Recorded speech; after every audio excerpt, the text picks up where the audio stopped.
So my guest is Mark Dunwoody, originally from Ballymeany in Northern Ireland, just outside Belfast. And he is known internationally for his work as a coach, a strategist, and a consultant to nonprofits and faith communities. He does a lot of work in change management as well. And Mark has lived in I think around 5 countries. He's co-founded the Healthy Rhythms Coaching, and he's co-author of Healthy Rhythms for Leaders as well. He's someone who really understands how hope can be a quiet force that just shapes your life, can shape teams as well, and really help communities. I only work with people where there's pain. So is that how painful is that? Because again, you can be very judgmental very quickly. If someone's working in a job, it's maybe not that exciting. Doesn't fulfill them that much, but they get enough to get by. They get a wee holiday. They've got a nice. That's okay. If there's no pain, there has to be pain. That's why coaching works when there's pain, when you want change, when you know that something's just not in alignment with what it should be. So I would get people who come to me and say, hey, we've got like a bunch of leaders. Would you do this work with me? That, I would say, well, where's the pain? We're trying to create. And I would usually go, no, there's no pain. Because there has to be a pain. There has to be something wrong. You can't innovate perfection. If everything's okay, like what is it you want to change? So that person has to come a realization, well, there's their pain. Because we all know people that have done the same job for years and years and they're happy and content out. They're lovely people and everything else, so there's no pain. It's whenever you know that something just doesn't lie right, when you know that something's different, you notice that there's a problem. You might notice there's a problem within yourself. You might notice I work with entrepreneurs. There's a problem in the world. So you start in. What I do with them is you turn the problem into a question, and that's where design thinking comes in. You start to say, well, I am not feeling fulfilled in my role. What would fulfillment look like for you in your life? So there has to be the pain. And I think that's why, a lot of these big organizations, and especially organizations that were created before then, like I see a big difference between organizations created before the internet and after the internet. So before it, there's just a different legacy of organizational memory. And we can see that, say, with the church. Church is just going down and down, the big denominations, but they're unable just to change. Whereas we see maybe companies like yourself where you work and so on, they're just more adaptable, more able to shift and so on. So there has to be pain, whether at a micro level or whether an organization has to be pain. There has to be something that's just not right that could be better. And if there's not that, then, there's no point really moving forward. What was the gentleman's name you said again from 1987? Gordon Wilson. So if you use Gordon Wilson's example, right, that he had a big traumatic event, right, like pain is just like basically hitting him in the face. That's enough to I'm going to take action now because that pain was so harsh.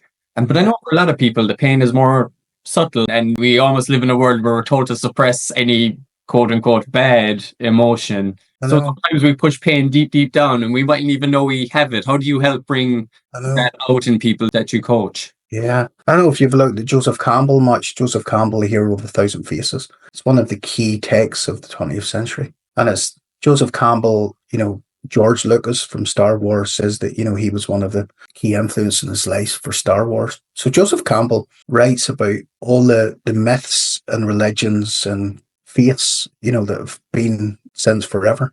He has a thesis of the hero's journey. And the hero has to go from the known world to the unknown world and then go back. So if you look at any movie, it starts with usually the heroes living a normal life. They're farming and then something happens. Someone comes in and kills their family and it takes them on an adventure. You can't go through the process unless something happens to you that's a pain.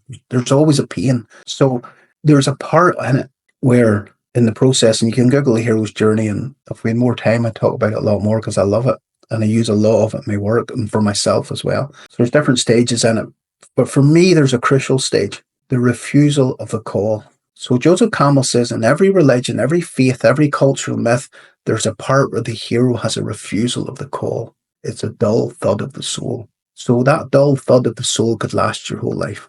That you have refused your call. So if you look at any of the hero movies, they end up in the bit where I don't want to do this. I don't want to go through this unknown world and go on this adventure.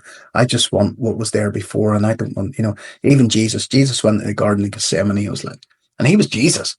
He was take this cup from me. I really don't want to do this. So there's a refusal of the call. And again, it's a dull thud of the soul for our lives. So, there's a part where we as human beings forever have that choice that we answer the call. And if you look at heroes in any type of life, or any walk, or any sphere of influence, there's a part where they took up the call. They decided to be different, to step out and to do something. So with Gordon Wilson, it was like, he doesn't want to see any more people being killed. He doesn't want to see any more pain and suffering that his family's going through. So he devotes his life to peace and reconciliation. I did a podcast the other day with people living with dementia, in their heart. The answer to their call is to help people living with dementia have better, fruitful lives. They had a choice, and they say it on the recording that they had a choice to sit in the house and watch TV, when they got their dementia diagnosed, but they didn't. They're parts of groups now that meet with other folk who have been diagnosed with dementia. And now they just saying about much peer support they have, how much it changes their life. It's helped one person keep working their career, So there's that refusal of the call. And for me personally, like, I sit down once a month and I do a lot of different stuff. I will say, right, where am I refusing in my life?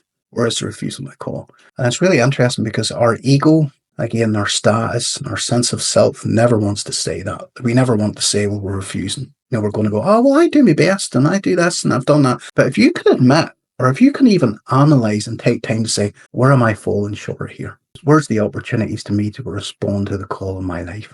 And wherever that's going to be, it can be life-changing. It can be really life-changing. And then we see people who do that, who step forward and change and create revolutions, and create rebellions, and create change across the world, and come up with cures for diseases. That person at that moment decides, I'm not going to refuse this call anymore. I'm going to go forward. If you think about your hero's journey, what would be a call that you didn't refuse, or what stands out for you? I just love change, but there has been times in my life where I've been in really comfortable spots, like financially and jobs and stuff, that I didn't need to change. So just even started Healthy Rhythms coaching, I was well-paid job in England, living outside London, nice lifestyle. I just realized that I was wanting to do something different. I seen in the pandemic, people really were brought to themselves.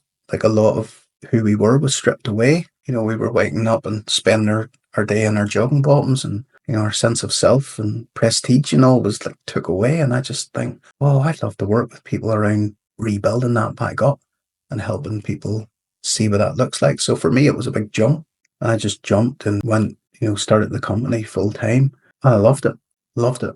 If I hadn't have done that, it would have been interesting, because there's so much has happened since that wouldn't have happened until I made that decision.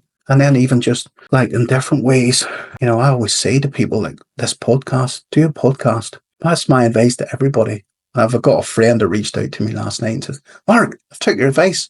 I'm doing a podcast. A podcast is amazing. I think a podcast is the most powerful way of communicating in today's world.